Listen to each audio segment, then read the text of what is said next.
तो दोस्तों आप क्या करेंगे अगर आपके हाथ में एक ऐसा फ़ोन आ जाएगा जिससे आप अगर किसी भी इंसान का तस्वीर खींचते हैं तो वो इंसान डिलीट हो जाएगा इस दुनिया से। तो आज से जो मैं सीरीज एक्सप्लेन करने जा रहा हूँ उसका भी स्टोरी कुछ ऐसा ही है। तो एपिसोड 1 की शुरुआत में हम एक लड़की को देखते हैं जो अंधेरी रात में हाथों में एक मोबाइल लेकर एक सुपरमार्केट में जाती है। लड़की काफी घबराई हुई लगती है। उसे सुपरमार्केट में एक औरत मिलती है जिससे वो कहती है कि क्या आप मेरी तस्वीर खींच सकते हैं। वो दूसरी औरत उसका कैमरा ले लेती है और उसे पूछती है क्या तुम ठीक हो। वो लड़की कहती है हाँ मैं ठीक हूँ, और जैसी वो औरत उस लड़की का फोटो खींचती है वो लड़की पलक झपकते ही वहां से गायब हो जाती है। अब कहानी आती है एक हफ्ते पहले। हम समुद्र किनारे एक औरत लिली को देखते हैं जो एम नाम के ऑथर का लिखा हुआ बुक पढ़ रही थी, लॉस्ट एंड फाउंड। और वो ऑथर कोई और नहीं बल्कि उसी लड़की का बॉयफ्रेंड है जो उसके पास ही सोया हुआ था। वो लड़की उसे कहने लगती है कि तुमने जो किताब में लिखा है अगर मैं उस तरह जंगल में खो जाती तो मैं तो किसी को मिलती भी नहीं, बिल्कुल गायब हो जाती। इसके बाद वो दोनों हॉलीडे एंजॉय करने लगते हैं। इसके बाद मिली वहां से जाने वाली होती है और वो अपने ड्राइवर को पैसे दे देती है ताकि वो लिली के पति को ये ना बताए कि वो यहाँ एम से मिलने के लिए आई थी। छुट्टी खत्म होने के बाद लिली अपने घर रून ग्रोज फार्म जाती है जिसका मालिक उसका पति टू है। तो वहीं एम अपने अपार्टमेंट जाता है। दोनों अपना अपना सामान अनपैक कर रहे होते हैं। लिली के पास एम का बुक था जिसमें एक मैसेज लिखा हुआ था कि अगर तुम मेरे साथ घर जैसा महसूस करती हो तो हम दोनों को एक साथ होना चाहिए। जिसके बाद लिली इस बुक को एक बॉक्स में छुपा कर रख देती है। अब जब वो घर आ चुकी है तो वो अपना वेडिंग रिंग पहन लेती है। उनके घर के सामने एक स्टेबल भी है और वहाँ वो देखती है कि उसका एक घोड़ा घायल हो गया था और इसीलिए लिली उसकी देखभाल कर रही थी। लेकिन एक वर्कर कहता है कि हमें इस घोड़े को उसके दर्द से आजाद कर देना चाहिए, उसके लिए यही सही होगा। लेकिन लिली अभी फिलहाल कुछ भी करने से मना करती है और कहती है कि मैं एक डॉक्टर को इसे दिखाऊंगी। फिर वहाँ पर लिली का हस्बैंड टू आता है जो घोड़े की हालत को देखकर काफी उदास था। टू अपनी पत्नी से बिजनेस मीटिंग के बारे में पूछता है कि आखिर कैसा रहा, जिस पर वो झूठ कहती है और नहीं बताती कि वो अपने बॉयफ्रेंड से मिलने गई थी। और टू ये भी पूछता है कि हमारे ड्राइवर के पास इतने पैसे कहाँ से आने लगे हैं, वो कुछ ज्यादा ही पैसे उड़ा रहा है, कहीं वो चोरी तो नहीं कर रहा, उसे काम से निकाल देना चाहिए। जिस पर लिली कहती है कि ड्राइवर ईमानदार आदमी है, मैंने ही उसे कुछ पैसे दिए थे।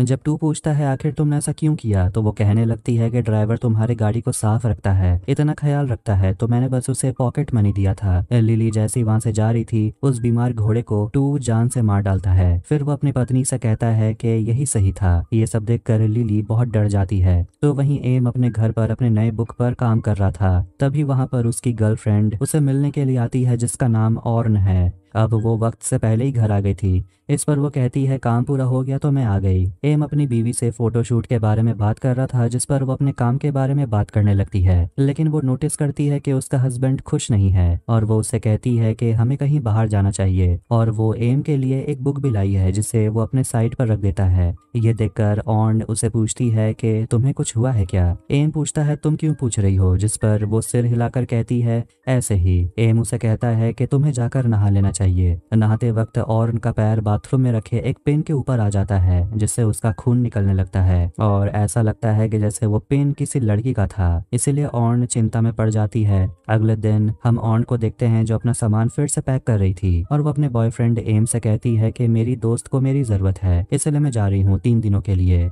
और वो वहां से चली जाती है। इसके बाद हम एम को देखते हैं जिसे एक न्यूज इंटरव्यू के लिए बुलाया जाता है, उसका इंटरव्यू लेने के लिए, क्योंकि उसका लास्ट एंड फाउंड बुक बहुत ज्यादा सक्सेसफुल रहा। ये बुक असली में एम का बायोग्राफी है जब वो बचपन में एक जंगल में खो गया था। इसीलिए वो इंटरव्यूअर एम से पूछती है कि आप जब जंगल में खो गए थे आपके अंदर वो हिम्मत कहाँ से आई कि आप ऐसे सिचुएशन से बाहर निकल कर आ गए। एम कहने लगता है कि वो बचपन में हमेशा टाइम पास करता था, इसलिए जब वो जंगल में अकेला था तब उसे एहसास हुआ कि उसे जीना चाहिए, ना कि वक्त बर्बाद करना चाहिए। इंटरव्यू के बाद एम को एक कॉल आता है, वो भी लिली के पति टू का। तो वहीं लिली आर्ट गैलरी को सजा रही होती है। तभी वहां पर उसका पति आ जाता है और उसे पूछता है क्या इन्हीं पेंटिंग्स के आइडियाज तुम उस आर्टिस्ट से लेने के लिए गई थी, और उसे पूछता है क्या मैं तुम्हारा ऑफिस बोरो कर सकता हूँ। फिर वहां पर एम आता है जिसे टू ने बुलाया है। फिर तीनों मीटिंग करने के लिए बैठते हैं। तो वहां पर टू उस इंटरव्यू के बारे में बात करता है जो एम ने लिली का लिया था और वो कहने लगता है कि उस इंटरव्यू के जरिए मुझे अपनी वाइफ के बारे में बहुत कुछ पता चला, बहुत कुछ सच पता चला और उसे ऐसा भी लगता है कि उसकी बीवी उसे कुछ छुपाती भी है। वो बताने लगता है कि उसके फार्म का 50 साल हो गया है, इसलिए वो चाहता है कि एम उसके परिवार के हिस्ट्री के बारे में एक बुक लिखे। एम सोचने के बाद कहता है कि मैं ये सब ऑफर नहीं मानता क्योंकि मुझे इन काम में इंटरेस्ट है नहीं। टू एम को अपने घर में इन्वाइट करता है और कहता है कि वहाँ तुम्हें इंटरेस्ट आ जाएगा और तुम मेरे ऑफर को एक्सेप्ट कर भी लोगे। शाम के समय लिली एम से मिलने के लिए जाती है और उसे पूछती है कि तुम ऑफर के लिए क्यों मान गए। शायद मेरा पति हम दोनों के बारे में जानता है, बस वो हम दोनों को रंगे हाथों पकड़ना चाहता है। लिली ये कहते हुए अफसोस करती है कि आखिर वो दोनों एक साथ इस रिश्ते में है क्यों, आखिर ये रिश्ता कहलाता क्या है, क्योंकि लिली शादीशुदा है और एम की एक गर्लफ्रेंड भी है। एम कहता है कि वो ऐसी जिंदगी नहीं चाहता जहाँ लिली उसके साथ ना हो। दोनों वहाँ इंटीमेट हो रहे होते हैं पर एक कैमरा उन्हें रिकॉर्ड कर रहा था। फिर जब लिली अपने घर जा रही थी, बीच रास्ते में उसे उल्टी आने लगती है। फिर वो प्रेगनेंसी किट खरीद कर अपनी प्रेगनेंसी चेक करती है। एम देखता है कि उसकी गर्लफ्रेंड काफी नाराज है और उसी ने वो कैमरा लगाया था घर पर और अब उसके पास सारा प्रूफ है कि उसका बॉयफ्रेंड उसे धोखा दे रहा है। और ने उसे कहती है कि लिली के साथ रिश्ता खत्म कर दो, मैं सब कुछ भूल जाऊंगी। लेकिन सच बात तो यह है कि एम को अब ऑर्न में इंटरेस्ट है नहीं। ये सब सुनकर ऑर्न ये वीडियो प्रेस में जाकर देने की धमकी देती है, जिस पर एम कहता है कि मैं उस औरत से प्यार करता हूँ और मुझे कोई फर्क नहीं पड़ता तुम क्या करती हो। ऑर्न अपने बॉयफ्रेंड का बुक उठाकर कहती है तो फिर मैं प्रेस में जाकर तुम्हारी किताब के पीछे की सारी सच्चाई बता दूंगी, तब तो तुम्हें फर्क पड़ेगा। एम लिली को कॉल करता है और वो सुपरमार्केट में होती है और लिली एम से कहती है कल गैलरी में मिलने के लिए। एम गैलरी में जाकर लिली से मिलता है और उससे वो पूछता है कि क्या हुआ। लिली कहने लगती है कि कल रात तुमसे मिलने के बाद मैं सुपरमार्केट गई थी और वहां मुझे एक लड़की मिली थी जिसने कहा उसकी पिक्चर क्लिक करने के लिए। फ्लैशबैक में देखते हैं जब लिली उस लड़की की तस्वीर खींच रही थी, कैमरे पर एक लाल डॉट नजर आता है और थोड़ी देर के बाद वो लड़की वहां से गायब हो जाती है। लिली एम को बता रही होती है कि मेरी वजह से एक लड़की गायब हो गई, लेकिन एम उसकी बात नहीं मानता और प्रूफ करने के लिए लिली अपनी पेंटिंग्स की तस्वीर खींचती है लेकिन कुछ नहीं होता। एम उसे कहता है कि इन सब के बारे में भूल जाओ और एम उसका फोन ले लेता है और बाहर जाकर चेक करता है कि सही में ये पॉसिबल है कि नहीं, कि इस फोन से इंसान डिलीट हो जाते हैं कि नहीं। वो रास्ते पर सोए हुए एक भिखारी का तस्वीर खींचता है जिससे पलक झपकते ही वो भिखारी वहां से गायब हो जाता है। ये देखकर दोनों शॉक्ड हो जाते हैं। अब दोनों इस कैमरा के बारे में बात कर रहे होते हैं और एम पूछता है कि इस कैमरे के जरिए इंसान वापस कैसे आते हैं। लिली कहती है कि मुझे कैसे पता होगा, मैंने बहुत कोशिश की लेकिन मुझे भी कुछ नहीं पता चला। एम उससे पूछता है कि वो लड़की कौन थी, क्या तुम उसे पहचानती हो। लिली कहती है कि मैंने उसे पहले कभी नहीं देखा। अब वो लिली को बता देता है कि ऑर्न को हमारे बारे में पता चल चुका है, उसने अपार्टमेंट में एक कैमरा छुपाया था और अगर हम दोनों अपने इस रिलेशनशिप को खत्म नहीं करते हैं तो वो वीडियो पब्लिक कर देगी। ये सब सुनकर लिली घबराने लगती है और पूछती है कि अब हमें क्या करना चाहिए, जिस पर दोनों उस फोन की तरफ देखते हैं। एम अपने अपार्टमेंट जाता है उस कैमरे के साथ। जब उसकी गर्लफ्रेंड सो रही थी, अब वो उसकी तस्वीर खींचने वाला था, तभी ऑर्न जाग जाती है और कहती है कि बहुत समय हो गया, तुमने मेरी कोई तस्वीर नहीं खींची। फिर वो अच्छे से पोज देती है, तभी उसकी तस्वीर वो नहीं खींचता और अपनी गर्लफ्रेंड के साथ वो सो जाता है। फिर दोनों याद करते हैं अपने पास्ट को, जब दोनों एक मैगजीन के लिए इंटर्न का काम करते थे और उन काम के बीच में ही सो जाती थी और जब वो जाग रही थी तब वो देखती है कि एम उसकी तस्वीर खींच रहा था और वो चाहती है कि उनके रिलेशनशिप फिर से पहले जैसा हो जाए, लेकिन एम कोई जवाब नहीं देता, इसलिए ऑर्न मुड़ कर सो जाती है। तभी अचानक से एम ऑर्न की तस्वीर खींचता है और वो वहां से गायब हो जाती है। एपिसोड 2 के स्टार्टिंग में हम फिर से ऑर्न को देखते हैं। ये एक फ्लैशबैक सीन है जहां उसकी माँ हॉस्पिटल में एडमिट होती है और वहां की नर्स ऑर्न से पूछती है क्या तुम ठीक हो, तुम काफी सैड लग रही हो, जिस पर ऑर्न कहती है कि मेरा बॉयफ्रेंड से मेरा झगड़ा हो गया।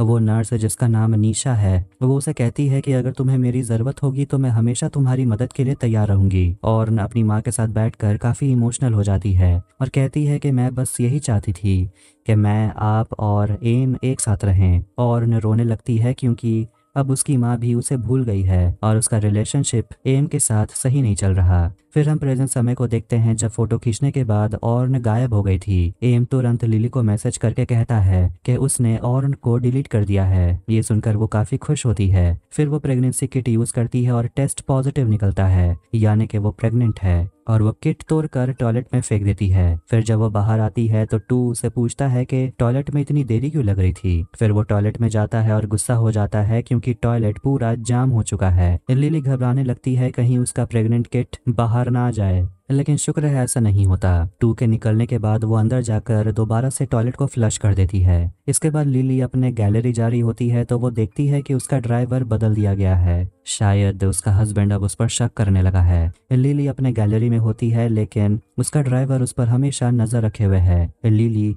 एम से जाकर मिलना चाहती है, इसीलिए वो चुपके से पीछे के रास्ते से वहां से भाग जाती है और पहुंचती है एम के अपार्टमेंट में। और वो उसे संभालती है और उसे समझाती है कि हम लोगों को दिखाना होगा कि जैसे कुछ हुआ ही नहीं है। एम लिली को फोन दे देता है। फिर जैसे ही दोनों पार्किंग लॉट में आते हैं, एम को लगता है कि उन दोनों का कोई पीछा कर रहा था। एम गाड़ी का पीछा करता है लेकिन वो आदमी वहां से चला जाता है। एम लिली से कहता है कि शायद टू को हमारे बारे में पता चल गया है, लेकिन लिली को अब कोई फर्क नहीं पड़ता। वो अब अपने शादी से निकलना चाहती है। लिली अपने ड्राइवर के साथ घर जा रही होती है, तभी वो अपने बैग में से उस रहस्यमय फोन को निकालती है और अपने ड्राइवर की तरफ देखती है। घर के अंदर आने के बाद लिली अपने पति को ढूंढते हुए किचन में जाती है जहाँ टू उसका इंतजार कर रहा था, इसलिए वो फोन निकालती है और उसका तस्वीर खींचने ही वाली थी। तभी वहां पर टू और बहुत सारे लोग आ जाते हैं जो लिली को बर्थडे सरप्राइज देते हैं। फिर सभी पार्टी में डिनर एंजॉय करते हैं जहां लिली को एक औरत जून दिखती है। तभी उसे उल्टी आने लगती है, इसलिए वो बाथरूम चली जाती है और टू का शक और बढ़ने लगता है।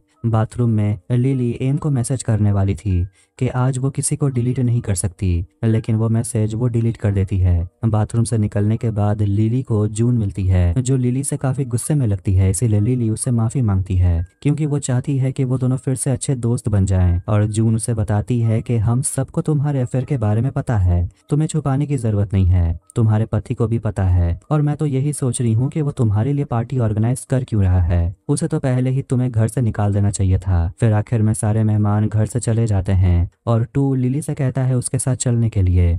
फिर दोनों स्टेबल पहुंचते हैं जहां टू लिली को बर्थडे गिफ्ट देता है, एक नया घोड़ा, और वहां ये भी खुलासा करता है कि मुझे पता है कि तुम्हारा अफेयर चल रहा है। टू कहता है कि मैं समझता हूँ, पहले बच्चे को खोने के बाद शायद तुम भी बहुत अकेली फील कर रही थी, मैं भी बहुत दुखी था, लेकिन तुम्हें हम दोनों के साथ बिताए हुए अच्छे पलों को याद करना चाहिए था। मैं चाहता हूँ कि हम दोनों फिर से पहले जैसे हो जाएं। और वो अपनी बीवी को गले लगा लेता है। लिली अपने पति के सामने खुलासा करती है कि उसके पेट में एम का बच्चा है। ये सुनकर वो दंग रह जाता है। लिली फोन निकालने के लिए अपने पर्स खोलती है तो वहीं एम बार बार लिली को कॉल कर रहा था, लेकिन वो कॉल उठाता ही नहीं, इसलिए वो उसे मैसेज सेंड करता है। तभी उसके दरवाजे पर उसकी गर्लफ्रेंड आ जाती है, लेकिन ये बस उसका भयानक सपना था। तब सुबह उठकर वो देखता है कि लिली उसे बहुत बार फोन कर चुकी थी। तभी उसकी नजर जाती है टीवी पर जहां न्यूज चल रहा होता है कि लिली आज सुबह से गायब है और उसे कहीं नहीं देखा गया। तो वहीं उसका हस्बैंड टू पुलिस स्टेशन में एक मिसिंग रिपोर्ट दर्ज करवाता है। यह सब देखकर एम काफी परेशान हो जाता है। मीडिया कॉन्फ्रेंस में टू कह देता है कि कल रात उसने अपने पत्नी का बर्थडे सेलिब्रेट किया।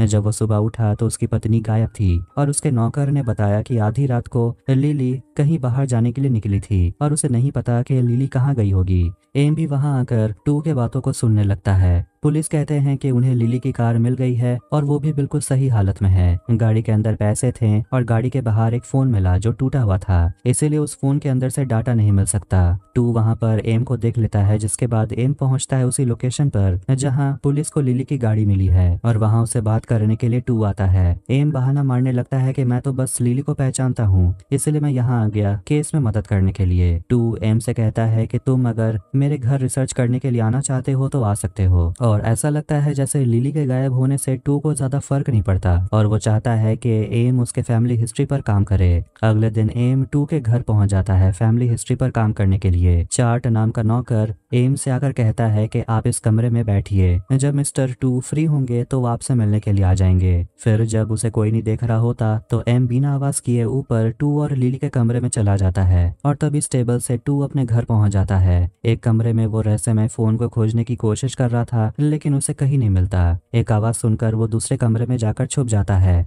जहां बहुत सारी तस्वीरें और ड्राइंग्स लगे हुए थे। वहां उसे उसका लिखा हुआ किताब मिलता है और उसके पीछे एक मैसेज लिखा हुआ था जो कटा हुआ था। फिर जैसे वो कमरे से बाहर निकलता है टू उसे देख लेता है और ये देखकर एम उसे झूठ कहने लगता है कि मैं तो बस बाथरूम ढूंढने के लिए ऊपर आया था। टू एम को अपने प्रॉपर्टी का टूर देता है और अपने फैमिली के बारे में बताने लगता है कि जब टू के पापा जिंदा थे तो ये फार्म बहुत छोटा था, लेकिन अब उसका प्रॉपर्टी बहुत बड़ा हो चुका है। एम पूछता है कि मैं लिली के बारे में क्या लिखूंगा, उसके गायब होने के बारे में, जिस पर टू कहता है कि उसके बारे में लिखने की जरूरत है ही नहीं। टू एम को लेकर स्टेबल पहुंचता है और वहां उसे उसी घोड़े से मिलाता है जो वो लिली के गिफ्ट के लिए खरीदा था। टू यहाँ बताता है कि पहले वो और लिली बहुत ज्यादा घुड़सवारी किया करते थे, लेकिन अब तो वो दोनों एक दूसरे को देखना भी पसंद नहीं करते। टू कहता है कि लिली का अफेयर चल रहा था, फिर वो अचानक से गायब हो गई। एम टू के पॉकेट में एक फोन को देखता है। टू एम से पूछता है क्या तुम्हें मेरी बीवी के बारे में ये सब कुछ पता था, जिस पर वो घबराने लगता है। टू मजाक करते हुए कहता है कि तुम्हारा चेहरा भी देखने लायक है, क्यों ना मैं तुम्हारा एक फोटो खींचूं। डर के मारे एम टू को धक्का दे देता है और उसके पॉकेट से फोन गिर जाता है, लेकिन ये तो एक नॉर्मल सा फोन था। दोनों के बीच झड़प हो जाती है और एम टू से पूछने लगता है कि तुमने लिली के साथ क्या किया, तुमने उसे डिलीट कर दिया क्या, वो फोन किधर है। टू बहुत कंफ्यूज हो जाता है और पूछता है कि डिलीट कर दिया, पागल हो गए हो क्या। और वो एम से पूछता है कि तुम लिली को लेकर कहाँ गए हो। एपिसोड 3 के स्टार्टिंग में हम देखते हैं कि एम टू से बचकर भाग रहा होता है। वो भागते हुए मकई के खेत में चला जाता है और टू गन लेकर उसका पीछा करता है। टू को शक है कि उसकी बीवी के गायब होने के पीछे एम का हाथ है, पर सच बात तो यह है कि एम को भी नहीं पता कि उसकी गर्लफ्रेंड लिली आखिर गई कहाँ। वो किसी तरह बच के वहां से भाग निकलता है, फिर वो अपने गाड़ी में बैठकर आखिरकार उसके घर से चला जाता है और चार्ट नाम का नौकर उसे रोकने के लिए उसके पीछे दौड़ता है, लेकिन आखिरकार टू के फार्म से वो बच के निकल जाता है। इसके बाद हम एक डिटेक्टिव को देखते हैं जिसका नाम होता है यू टचाई, और वो लिली के मिसिंग होने के केस को इन्वेस्टिगेट कर रहा था। और उसके पास एक और फाइल होती है जिसमें मिसिंग लोगों के नाम हैं। उनमें से एक है अराया, और ये वही हाई स्कूल वाली लड़की है जो डिलीट हो गई थी सुपरमार्केट में। चार्ट आकर अपनी मालिक से कहता है कि आपको लगता है कि उस आदमी को पता है कि लिली मैडम कहाँ है। टू कहता है कि मुझे नहीं पता, पर हो सकता है उसे पता हो। फिर टू अपने घोड़े पर बैठकर एक तालाब के किनारे चला जाता है और वो अपनी वाइफ को याद करता है जिसके साथ वो यहाँ आया करता था। एम से मिलने के लिए नर्स निशा आती है जो नर्सिंग होम में काम करती है जहाँ ऑर्न की माँ एडमिट है। निशा परेशान है क्योंकि और ना मैसेज का रिप्लाई कर रही है ना कॉल उठा रही है, और वो एम से पूछती है कि उसे कुछ हुआ है क्या। एम झूठ कहता है कि ऑर्न चाइना गई हुई है किसी काम से, लेकिन निशा कहती है कि मैंने उसके ऑफिस में कॉल किया और उन्हें भी नहीं पता कि ऑर्न कहाँ है, इसलिए मैं थोड़ी परेशान हूँ। जिस पर एम झूठ कहता है कि शायद वो किसी पर्सनल काम से गई होगी और पूछता है कि आपको कोई काम है क्या। तो निशा उसे बताती है कि ऑर्न की माँ गिर गई थी और उसे चोट लग गई है, मैंने तो उन्हें हॉस्पिटल पहुंचा दिया है, लेकिन खर्चा ऑर्न को उठाना होगा। एम कहता है कि वो खर्चा उठा सकता है। इसके बाद वो हॉस्पिटल जाता है और उसे वहां कहा जाता है फॉर्म पर साइन करने के लिए, लेकिन वो रिसेप्शनिस्ट उसे कहती है सिर्फ परिवार वाले ही साइन कर सकते हैं। जिसके बाद एम सिर्फ बिल पे कर देता है। निशा शक के नजरों से उसे देख रही होती है। फिर दोनों ऑर्न की माँ को देखने के लिए जाते हैं और निशा बताती है कि ऑर्न की माँ अल्जाइमर की लास्ट स्टेज में है और वो काफी कमजोर हो गई है और उन्हें अब यहाँ हमेशा के लिए एडमिट रहना होगा, इसलिए जितना जल्दी हो सके ऑर्न को यहाँ बुलाना होगा। निशा को थोड़ा अजीब लगता है क्योंकि ऑर्न कभी भी काम के लिए देश से बाहर जाती थी तो वो हमेशा निशा को बता देती थी,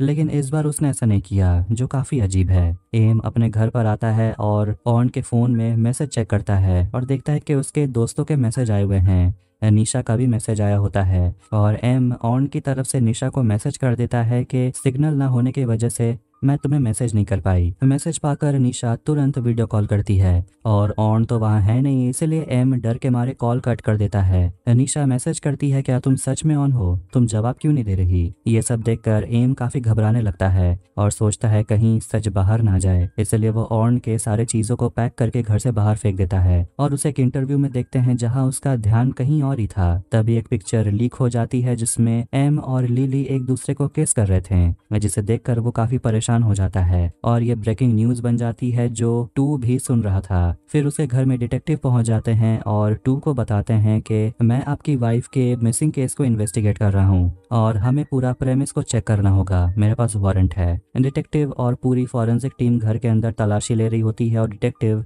टू से पूछते हैं कि घर में कौन कौन रहता है, जिस पर टू कहता है कि हम 4 लोग रहते हैं, टू, उसकी वाइफ और उसकी छोटी बहन और उसके पापा। डिटेक्टिव पूछते हैं कि घर में कोई सीसीटीवी कैमरा क्यों नहीं है, जिस पर टू कोई जवाब नहीं देता। डिटेक्टिव 2 से कहते हैं कि स्टोर रूम खोलने के लिए, जिस पर वो थोड़ा हिचकिचाता है और रूम खोलने पर देखते हैं कि वहाँ पर एक क्रेडल है, जिस पर 2 बताता है कि उसकी वाइफ का मिसकैरियज हुआ था और इसीलिए वो इस कमरे में नहीं आते।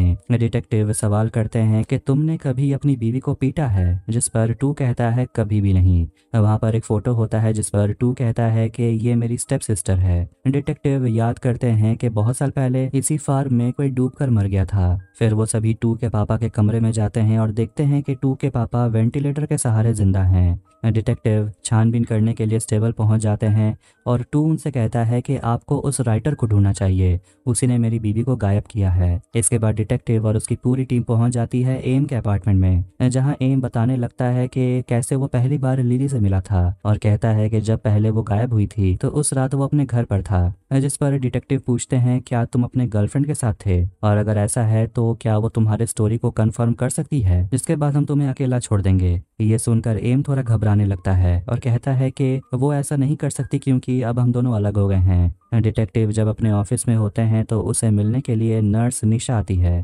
इसके बाद हम 2 के सौतेली बहन जून को देखते हैं और पता चलता है उसी ने लिली और एम के फोटो को ऑनलाइन पोस्ट किया है और 2 अपनी सौतेली बहन से कहता है कि तुम इन सब चक्करों में मत पड़ो। एम को क्वेश्चनिंग के लिए डिटेक्टिव अपने ऑफिस बुलाते हैं और पूछते हैं कि तुमने अपनी गर्लफ्रेंड ऑन के साथ ब्रेकअप कर लिया, लेकिन इस बारे में तुमने निशा को क्यों नहीं बताया जब वो तुमसे मिलने आई थी, और तुमने अपनी गर्लफ्रेंड की माँ के लिए मेडिकल बिल क्यों भरा, ऐसा तुमने क्यों किया। डिटेक्टिव उसे कहता है कि निशा को लगता है कि तुमने ही ऑन के साथ कुछ किया है और उसे ऐसा भी लगता है कि लिली के गायब होने के पीछे भी तुम ही हो, दोनों के गायब होने में कोई कनेक्शन है। एम बात को छुपाने के लिए कहता है कि मैं अपने प्राइवेट लाइफ किसी के साथ शेयर नहीं करना चाहता। डिटेक्टिव पूछते हैं कि तुमने बताया था कि ऑन चाइना गई हुई है, लेकिन ताज्जुब की बात यह है कि तुम्हारी गर्लफ्रेंड के देश छोड़ने का कोई रिकॉर्ड है ही नहीं, तुम झूठ कह रहे हो। इस पर एम बहुत डरने लगता है और कहता है कि मुझे जो और ने बताया मैं वही आपको कह रहा हूँ। डिटेक्टिव एम को उसी के अपार्टमेंट के बाहर का वीडियो रिकॉर्डिंग दिखाते हैं जिसमें एम और लिली बाहर आते जाते हैं, लेकिन एक समय ऐसा आता है जब ऑर्न अंदर तो जाती है लेकिन वो फिर कभी बाहर नहीं निकलती। ये सब देखकर एम काफी गुस्सा हो जाता है और चिल्लाता है, जिससे डिटेक्टिव का हियरिंग डिवाइस खराब हो जाता है। जिस पर डिटेक्टिव कहते हैं कि गन शॉट की वजह से मेरा कान खराब हो गया, लेकिन कान खराब होने का एक फायदा है कि मैं लोगों के चेहरे को अच्छे से पढ़ लेता हूँ। ये सुनकर एम को पसीने आने लगते हैं और वो डिटेक्टिव से कहता है कि मुझ पर इल्ज़ाम लगाने से पहले आपके पास एविडेंस होना चाहिए। डिटेक्टिव बताने लगते हैं कि इससे पहले भी मैंने ऐसी ही केस पर काम किया। एक जवान लड़की है और वो अपने आसपास रहने वाले लोगों को गायब कर रही थी। एक के बाद एक लोग गायब हो रहे थे और ताज्जुब की बात है कि डिटेक्टिव के पास उस लड़की के खिलाफ कोई सबूत नहीं है और एक रात वो सुपरमार्केट के अंदर गई और फिर कभी बाहर नहीं निकली। ऐसा लगता है कि जैसे वो गायब हो गई। डिटेक्टिव एम से कहते हैं कि मैं उस केस को सॉल्व नहीं कर पाया, लेकिन मैं अपनी पूरी जान लगा दूंगा ताकि मैं इस केस को सॉल्व कर पाऊं। जून को स्कूल में उसके अच्छे एकेडमिक परफॉर्मेंस के लिए उसे अवार्ड और सर्टिफिकेट्स दिए जाते हैं। जून पढ़ाई में तो अच्छी है, लेकिन उसकी क्लासमेट्स उसका मजाक उड़ाती हैं और उन्हें बुली करती हैं। जून चर्च के फादर के सामने कन्फेस करती है कि मुझसे एक पाप हुआ है। मैं जानती थी कि ये करना गलत है, लेकिन फिर भी मैं खुद को रोक नहीं पाई। और हम देखते हैं कि वो रहस्यमय फ़ोन उसके पास ही है। अब एपिसोड 4 की शुरुआत में हम जून को देखते हैं और उसे उसकी टीचर क्राउन ज्वेल कंपटीशन का एप्लीकेशन देती है और वो चाहती है कि जून इसमें पार्टिसिपेट करे और स्कूल को नेशनल लेवल पर रिप्रेजेंट करे। टीचर कहने लगती है कि जब मैं तुम्हें देखती हूँ तो मुझे मेरी बेटी याद आ जाती है, वो भी तुम्हारी तरह बहुत इंटेलिजेंट थी। फिर उसकी टीचर वहाँ से चली जाती है और जून अपने ही टीचर के हैंडबैग को चेक करने लगती है और उसे अपने टीचर का वॉलेट मिलता है और एक क्रॉस नेकलेस। लेकिन तभी वहाँ पर एक और लड़का आ जाता है जो कोई और नहीं बल्कि उसी टीचर का बेटा है, टोंग, जो जून को देख लेता है और जून वो नेकलेस वहां से लेकर चली जाती है। वो लड़का टोंग जून से आकर पूछता है कि तुम मेरी मॉम का नेकलेस क्यों चुरा रही हो, जिस पर जून कहती है मेरे पास कोई नेकलेस नहीं है। टोंग कहता है अपना हाथ दिखाओ और उसके हाथ में सच में कुछ नहीं होता, लेकिन असली में जून अपने शर्ट के अंदर नेकलेस को छुपा के रखी थी। अब कहानी जाती है लिली के गायब होने के 1 महीने पहले। हम जून को देखते हैं उसके स्कूल में, वो लॉकर रूम में होती है। फिर उसकी नजर जाती है अपने दोस्त के बैग पर और उसमें से वो एक चीज चुरा लेती है। तभी एक लड़की अपना फोन लेने के लिए अंदर आती है। उस लड़की का नाम है प्लोसाई। कुछ समय के बाद वही लड़की प्लोस आई एक दूसरी लड़की पर चिल्ला रही होती है और इल्जाम लगाती है कि तुमने मेरे चीजों को क्यों चुराया, तुमने कहाँ छुपाया है मेरे चीजों को। जून ये सब देख रही होती है और वो चुपचाप वहां से चली जाती है। घर आकर वो लिली से कहती है कि मैं दूसरे स्कूल में शिफ्ट होना चाहती हूँ क्योंकि इस बोर्डिंग स्कूल में सब एक दूसरे को बुली करते हैं। मैं इन सब से बाहर निकलना चाहती हूँ। और जून अपने पापा से नफरत करती है क्योंकि उसके पापा ने ही उसे इस बोर्डिंग स्कूल में डाला है। और जून सोचती है कि उसके पापा ने ऐसा इसलिए किया क्योंकि जून अपने पापा की असली बेटी नहीं है। लिली जून को संभालती और कहती है तुम्हारे पापा तुमसे बहुत प्यार करते हैं और हम सब तुमसे प्यार करते हैं। लिली और जून में बहन जैसा रिश्ता है और जून लिली को बहुत पसंद करती है। लिली जून का नेल पेंट करने वाली थी लेकिन ब्लू कलर नहीं मिलता, फिर ब्लैक कलर से ही वो उसका नेल पेंट करने लगती है और जून लिली को बस देखते ही रहती है। फिर जून अपने कमरे में आती है और देखते हैं कि उसके बॉक्स में ब्लू कलर का नेल पॉलिश था। अगले दिन जब जून स्कूल जाती है तो वो एक क्लास में अपने टीचर और उसके बेटे टॉन्ग को झगड़ते हुए देखती है क्योंकि टीचर को लगता है कि उसके बेटे ने उसका क्रॉस नेकलेस चुराया है। घर पर जब जून सो रही थी तो वो सुनती है कि लिली और टू एक दूसरे से झगड़ रहे होते हैं। फिर लिली जून के कमरे में आकर सो जाती है और टू दरवाजा पीटते रहता है और कहता है बाहर आने के लिए। लिली जून को गले लगकर रोने लगती है। अगले दिन हम दोनों को देखते हैं तालाब किनारे बैठे हुए। जून लिली से कहती है कि टू बहुत बुरा इंसान है, पता नहीं तुम उसके साथ क्यों रह रही हो। जून सोचती है कि क्या ये बच्चे के मिसकैरेज होने के वजह से लिली और टू के रिश्ते में ये दरार आई है। लिली कहती है कि टू हमेशा मुझ पर चिल्लाता है और हमेशा वो मुझे एहसास दिलाने की कोशिश करता है कि मिसकैरेज होने की वजह मैं ही हूँ। मूड हल्का करने के लिए जून मजाक करते हुए कहती है कि तुम चाहो तो मुझे अडॉप्ट कर सकती हो, हम दोनों कहीं दूर चले जाएंगे। फिर अचानक से जून लिली को किस कर लेती है। लिली उसे पीछे कर देती है जिस पर जून कहती है कि तुम तो मुझे पसंद करती हो। लिली कहती है मैं तो तुम्हें छोटी बहन जैसी मानती हूँ। जून डिसअपॉइंट हो जाती है कि लिली उसे लव नहीं करती और लिली उसे माफी मांगती है कि अगर तुम्हें थोड़ा सा भी लगा हो कि मैं तुमसे प्यार करती हूँ, और वो वहां से चली जाती है। जून अकेले रोने लगती है।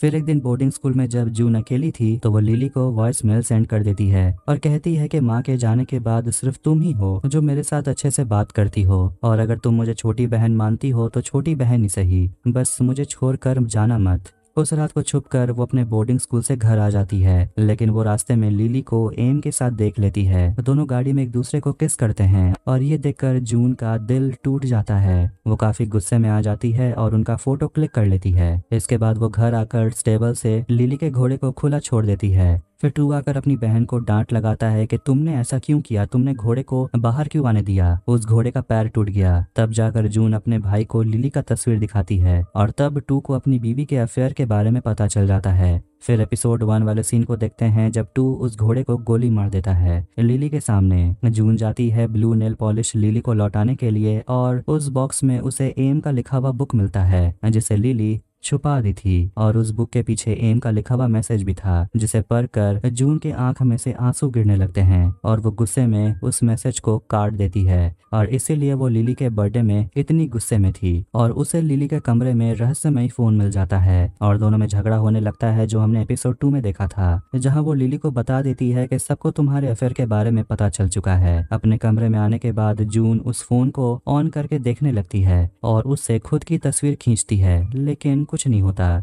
फिर वो उसमें कुछ और लोगों के फोटोज को देखती है जिसमें किसी का भी चेहरा साफ साफ नजर नहीं आ रहा था। फिर कमरे में बाहर से एक बिल्ली आ जाती है और जून उस बिल्ली की तस्वीर खींचती है। एक तेज फ्लैशलाइट निकलता है और कुछ सेकंड्स में बिल्ली वहां से गायब हो जाती है। ये देखकर जून शॉक्ड हो जाती है। इसके बाद जून लिली की तस्वीर खींचने के लिए जाती है और उसी के बाद वो चर्च में कन्फेस करती है कि उसे बहुत बड़ा पाप हो गया और उनके गायब होने का न्यूज हेडलाइन बन जाता है और सब एम पर इल्जाम लगाते हैं कि उसी ने कुछ किया होगा, उसी ने अपनी गर्लफ्रेंड को मार दिया और उसका बुक भी फेक है, ये भी लोग कहने लगते हैं। फिर वो अपने वायरल तस्वीर को देखता है और उसे रिफ्लेक्शन में जून का चेहरा नजर आता है।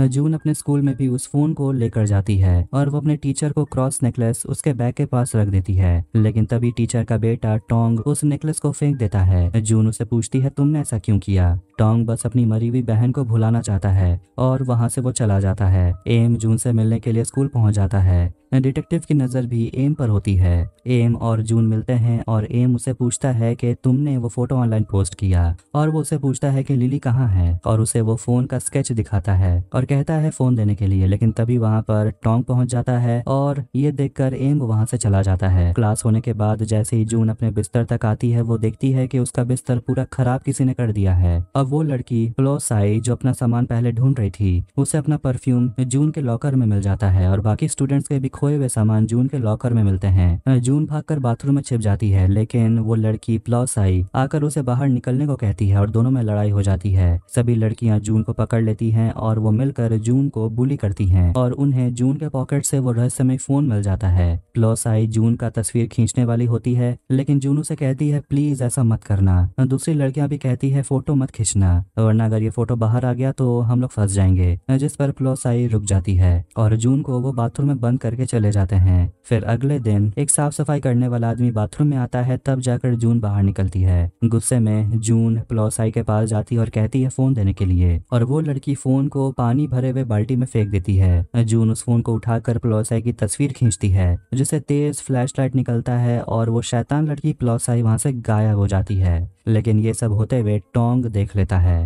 एपिसोड 5 में हम एक लड़की ठुंग के मिसिंग पोस्टर को देखते हैं और ठुंग कोई और नहीं बल्कि वही टीचर की बेटी है, यानी कि टोंग की बहन, और अपनी बेटी के लिए टीचर प्रेयर कर रही थी। और टोंग भी वहां आता है और वो काफी परेशान था क्योंकि उसने जो देखा उस पर उसे यकीन नहीं हो रहा था। उसकी माँ उसे पूछती है कि क्या हुआ, तुम परेशान लग रहे हो, मेरे साथ प्रेयर करो। और टोंग अपनी माँ को कुछ नहीं बताता। जून अपने रहस्यमय फोन में प्लोसाई की तस्वीर देख रही थी, जिसे उसने डिलीट कर दिया, और वो एक चर्च के सामने बैठी हुई थी। वहाँ एक कौवा मरा हुआ था, जिसका वो इस फोन से तस्वीर खींचती है और वो कौवा वहाँ से गायब हो जाता है। फिर वो चर्च के अंदर आती है, जहाँ फादर सभी से कह रहे होते हैं कि बदला लेने से मन में शांति नहीं आती, हम लोगों को माफ करना सीखना चाहिए। फिर जून अपना फोन निकालकर ऊपर से नीचे बैठे सारे स्टूडेंट्स की तस्वीर खींचने वाली थी, यानी कि वो सभी को डिलीट करने वाली थी एक साथ। लेकिन तभी वहाँ पर टोंग आकर उसे रोक लेता है और कहता है कि ये मत करो, मैंने तुम्हें देखा, तुम्हें उस लड़की के साथ तुमने क्या किया। वो उसे बाहर लेकर आता है और पूछता है कि ये काम कैसे करता है, ये लोगों को गायब कैसे कर रहा है। जून कहती है मुझे भी नहीं पता, मैंने इसे अपनी भाई की बीवी लिली से चुराया है। टॉम को समझ आ जाता है कि लिली तो वही है जो मिसिंग है।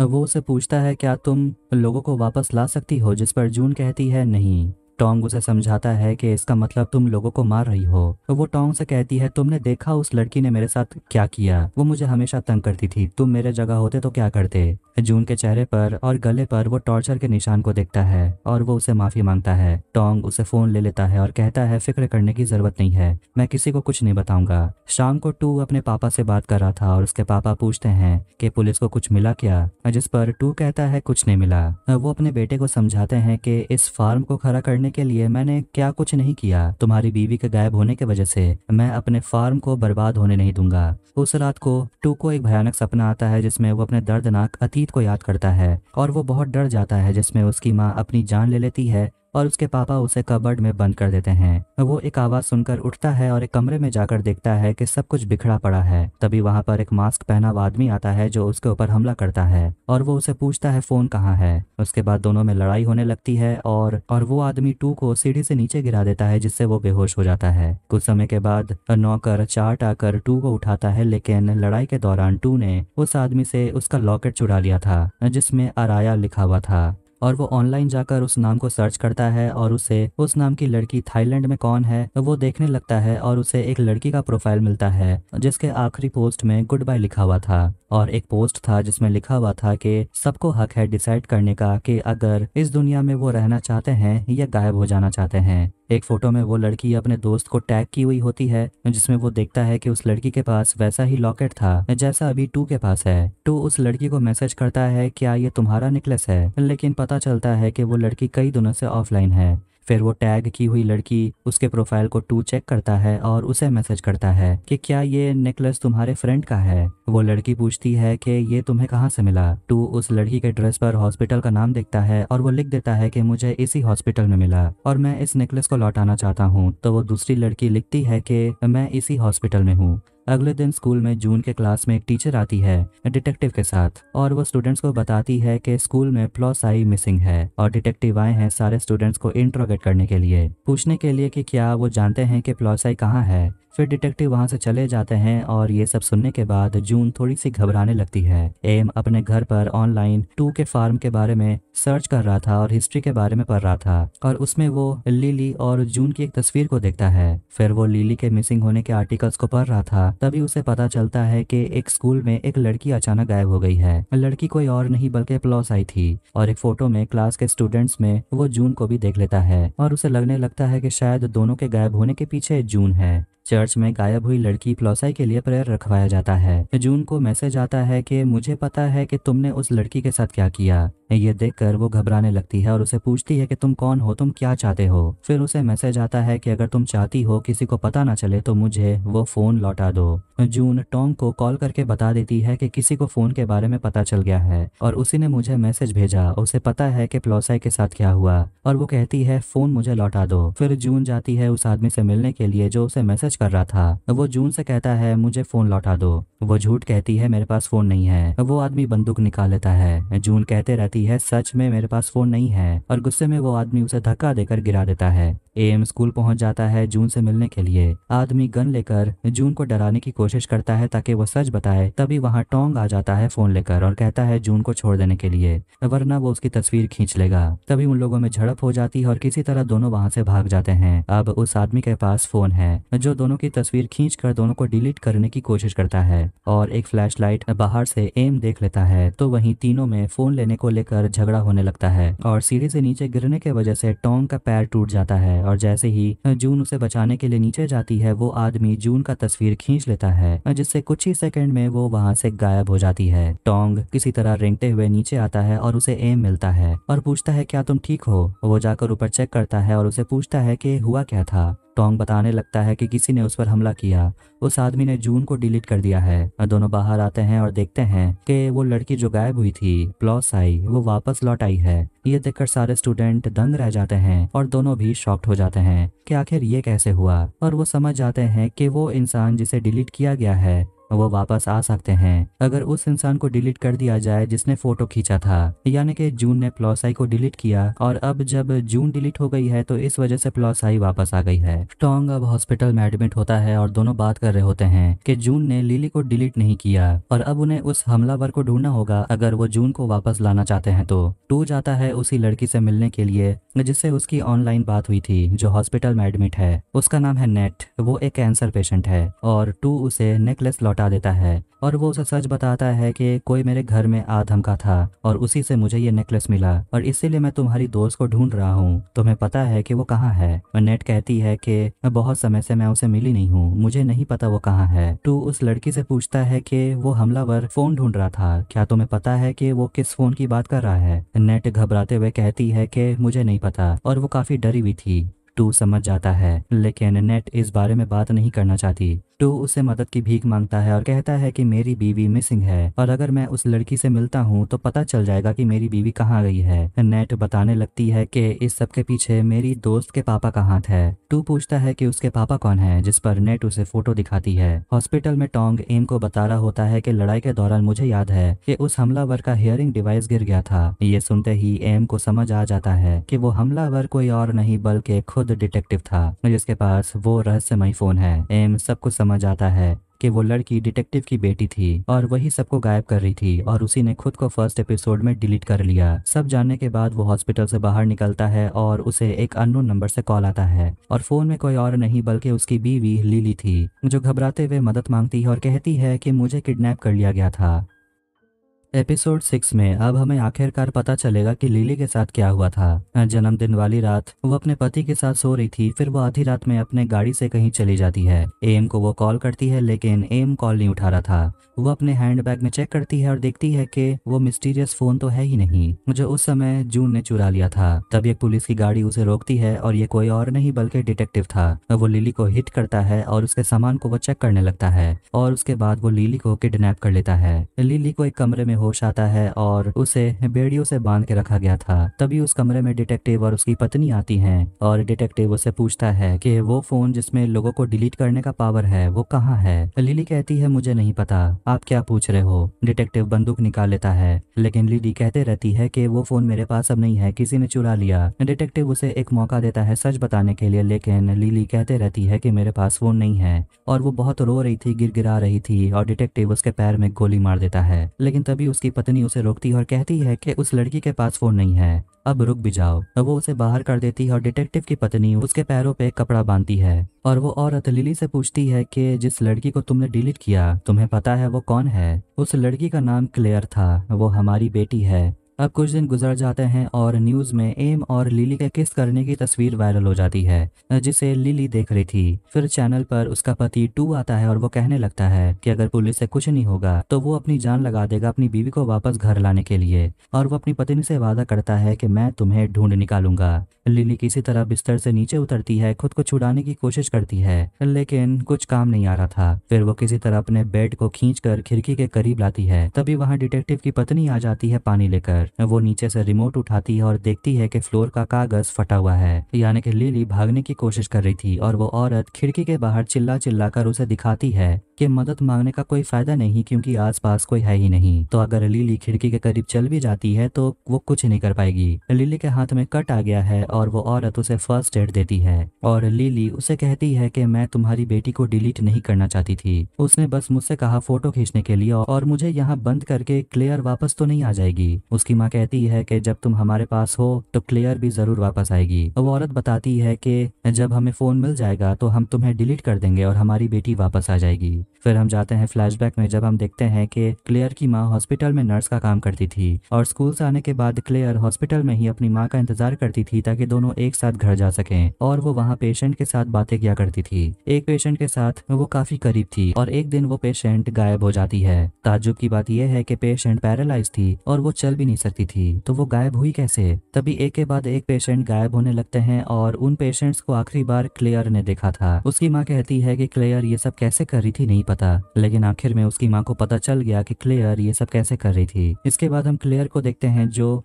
उस कैंसर पेशेंट नेट से मिलती है और उसे भी वो डिलीट करने का सोच रही थी, और क्लेयर को लगता है कि इन मरीजों को डिलीट करने से उन्हें उनके दर्द से वो छुटकारा दिला रही है। नेट चाहती है कि क्लेयर उसे डिलीट कर दे, लेकिन क्लेयर कहती है कि तुम्हारे पास अभी भी उम्मीद है, तुम ठीक हो सकती हो। नेट रोने लगती है और कहती है कि तुम्हें भी पता है कि मैं शायद ही और कितने महीने जिंदा रहूंगी, मेरी माँ के ऊपर कर्जा हो गया है, सारा पैसा हॉस्पिटल में पानी की तरह बह रहा है, किस लिए, एक ना एक दिन तो मैं मर ही जाऊंगी। इसलिए क्लेयर अपनी दोस्त की बात मानकर उसकी तस्वीर खींचती है और वो नेट को डिलीट कर देती है, और दरवाजे के बाहर से ये सब कुछ उसकी माँ देख लेती है। अंदर आकर वो काफी गुस्सा होती और पूछती है कि ये फोन तुम्हें कहाँ से मिला, तुम्हारी वजह से सारे पेशेंट्स गायब हो रहे हैं। क्लेयर कहती है कि सब मेरे से भीख मांग रहे थे कि मैं उन्हें छुटकारा दिला दूं। उसकी माँ उसे गले लगा लेती है। घर आकर क्लेयर काफी रो रही थी और जब उसकी माँ कमरे में आती है उसे डिनर के लिए बुलाने के लिए, तो क्लेयर कमरे में नहीं थी और वो अपना नेकलेस और चिट्ठी छोड़कर जाती है जिसमें लिखा हुआ था कि जो भी हुआ मेरी गलती से हुआ। फिर एक दिन उसकी माँ को पता चल गया कि सुपरमार्केट से उसकी बेटी गायब हो गई थी। डिटेक्टिव सीसीटीवी फुटेज देख रहा था और वहां से वो लिली को जाते हुए देखता है। क्लेयर के जाते ही सारे मिसिंग पेशेंट वापस आ गए, लेकिन उनके साथ क्या हुआ उन्हें याद ही नहीं था। तब जाकर उन्हें समझ आया कि क्लेयर को वापस लाना है तो उन्हें क्या करना होगा। लिली क्लेयर की माँ से कहती है कि मेरे बच्चे के पैदा होने तक क्या आप रुक सकते हैं। ये सुनकर वो औरत शॉक्ड हो जाती है कि लिली प्रेग्नेंट है। तभी उस औरत को उसके डिटेक्टिव पति का कॉल आता है जो कहता है कि उसे फोन मिल गया, वो भी स्कूल से। लिली समझ जाती है कि फोन जून के पास था। जब औरत बाहर बैठी हुई थी, लिली के कमरे से आवाज आती है और वो देखती है कि लिली उल्टी कर दी है, और तभी लिली उस औरत के गले को घोंटने लगती है और उसका चाबी लेकर अपना हाथ खोल लेती है। फिर उसके बाद दोनों में झड़प हो जाती है और आखिर में लिली उस औरत को बिस्तर से बांध देती है और वहां से भाग जाती है। डिटेक्टिव अपने घर आ रहा था और वो जाकर देखता है कि लिली भाग गई है। लिली किसी तरह एक सुपरमार्केट पहुंच जाती है और एक एम्प्लॉयर से उसका फोन मांगती है और उससे वो टू को कॉल करती है और उसे बताती है कि वो जिंदा है और उसे किडनैप कर लिया गया था, और बता देती है कि वो एक सुपरमार्केट में है। इसके बाद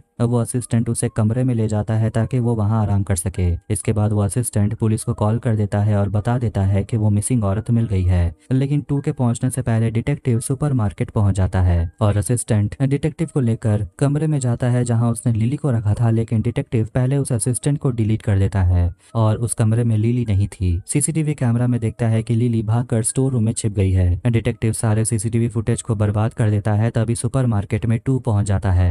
पैर से निकलते हुए खून के धब्बे को फॉलो करते हुए डिटेक्टिव लिली के पीछे जाता है और लिली एक कमरे में छुप जाती है। तभी वहां डिटेक्टिव आ जाता है। उसके हाथ में फोन भी था। वो लिली को डिलीट करने वाला था अपनी बेटी को वापस लाने के लिए और वो फोटो खींचकर लिली को डिलीट कर देता है और बाहर से टू ये सब कुछ देख लेता है और वो शॉक में था।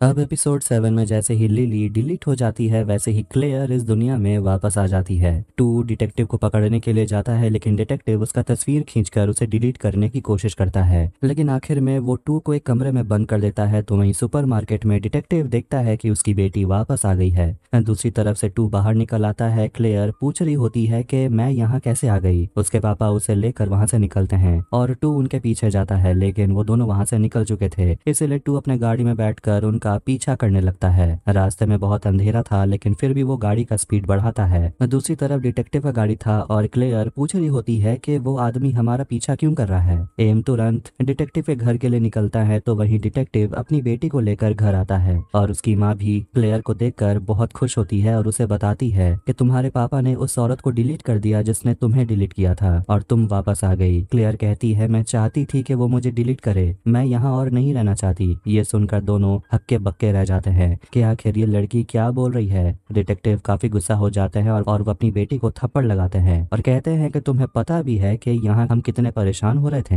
हमें कितना कुछ करना पड़ा तुम्हें लाने के लिए। वो अपना बंदूक रेडी करता है क्योंकि टू कभी भी यहाँ पहुंच सकता है। उसकी पत्नी पूछती है क्या हमें यहाँ से भाग जाना चाहिए। डिटेक्टिव कहता है तो फिर हमें अपनी पूरी जिंदगी भागना पड़ेगा। एक आवाज को सुनकर डिटेक्टिव बंदूक लेकर बाहर निकलता है और जब वो अंदर आता है तो देखता है कि टू उसकी पत्नी और क्लियर को गन पॉइंट पे पकड़ लिया है। टू डिटेक्टिव से कहता है बंदूक नीचे फेंक देने के लिए और पूछता है फोन कहाँ है, वो मुझे दे दो वरना वो क्लियर को मार देगा। लेकिन जैसे ही डिटेक्टिव फोन निकालता है टू उस पर गोली चलाता है और डिटेक्टिव बचकर वहां से भाग निकलता है। टू जंगल की तरफ भाग जाता है डिटेक्टिव का पीछा करते हुए और डिटेक्टिव टू का फोटो खींचने की कोशिश करता है, जिसके वजह से टू के हाथ से उसका बंदूक गिर जाता है और टू डिलीट ना हो जाए इसीलिए वो उल्टे पैर भागने लगता है। फिर आखिर में दोनों फाइट करने लगते हैं और जैसे ही टू का डिटेक्टिव तस्वीर खींचने वाला था किसी तरह टू उस पर हमला करके भागता है। अपने पुलिस दोस्त से मिले एड्रेस पे एम पहुंच जाता है डिटेक्टिव को ढूंढते हुए और वो डिटेक्टिव के घर के अंदर जाता है। डिटेक्टिव टू को मजबूर करता है बाहर आने के लिए और कहने लगता है कि मैंने तुम्हारी वाइफ को डिलीट किया,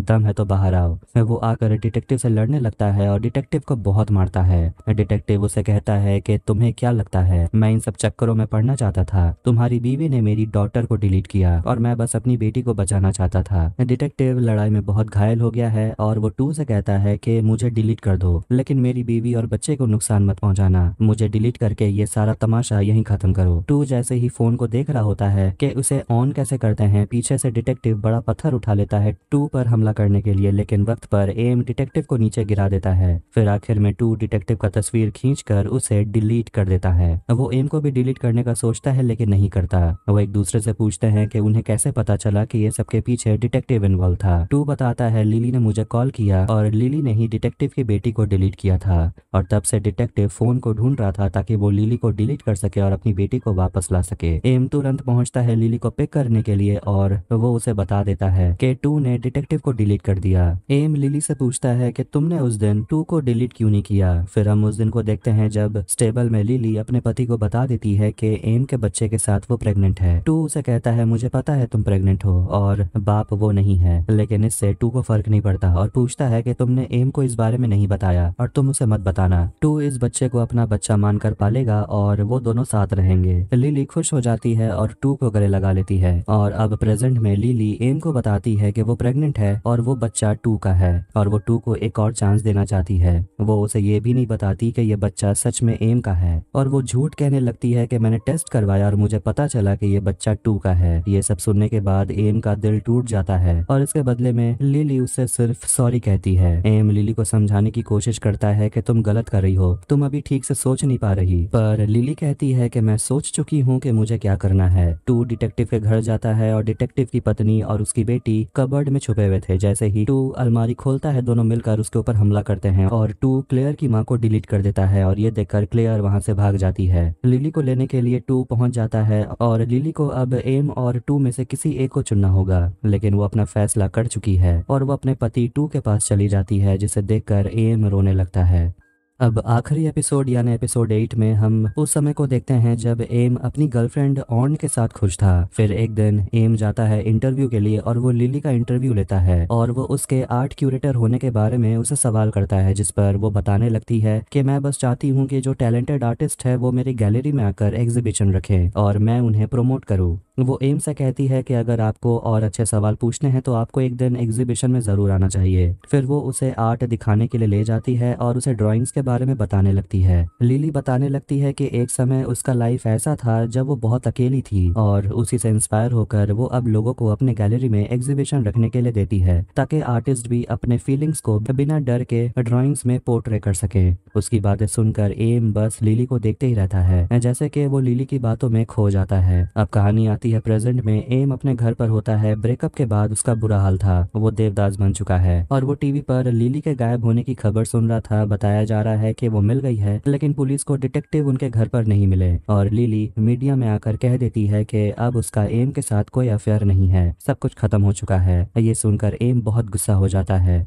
डिटेक्टिव डिलीट हो गया है तो जून भी वापस आ गई है और वो अपने दोस्त टोंग से मिलने के लिए हॉस्पिटल जाती है। टोंग उसे पूछता है क्या तुम प्लॉसाई से मिली? जून कहती है हाँ वो मिली और उसे याद है कि मैंने उसकी तस्वीर खींची थी, लेकिन उसके बाद प्लॉसाई के साथ क्या हुआ ये तो उसे भी खुद याद नहीं। टोंग की यह हालत के लिए जून उसे सॉरी कहती है और वो मुस्कुराते हुए कहता है कोई बात नहीं। जून लिली से जाकर बात करती है और उसे माफी मांगती है। कहती है कि मैंने ही तुम्हारे घोड़े को बाहर जाने के लिए छोड़ दिया था। लिली उसे गले लगा लेती है और उससे भी वो माफी मांगती है और उसे वो गुड न्यूज देती है कि तुम आंटी बनने वाली हो। टू अपने कमरे में बच्चे के झूले को ठीक कर रहा था। ऐसा लगता है कि अब उनकी लाइफ परफेक्ट हो गई है, सब बहुत खुश हैं। लिली फिर से फोन की बात करने लगती है और वो टू से पूछती है कि क्या वो फोन तुम्हारे पास है? वो फोन मुझे दे दो। इसके बाद वो फोन पर लोगों के तस्वीर को देखने लगती है, कौन कौन डिलीट हो गए हैं, जिसमें वो क्लेयर की माँ को भी देखती है और पूछती है कि क्या इसे भी डिलीट करना जरूरी था? टू कहता है मेरे पास कोई और चॉइस नहीं था। लिली उस फोन में ऑन की भी तस्वीर देखती है और पहले तो वो उस फोन को पानी में फेंक देने का सोच रही थी ताकि वो किसी के हाथ ना लगे, लेकिन अब वो सोच में पड़ जाती है कि ऑरन को भी वापस लाना जरूरी है, लेकिन अगर वो वापस आ गई तो एम डिलीट हो जाएगा।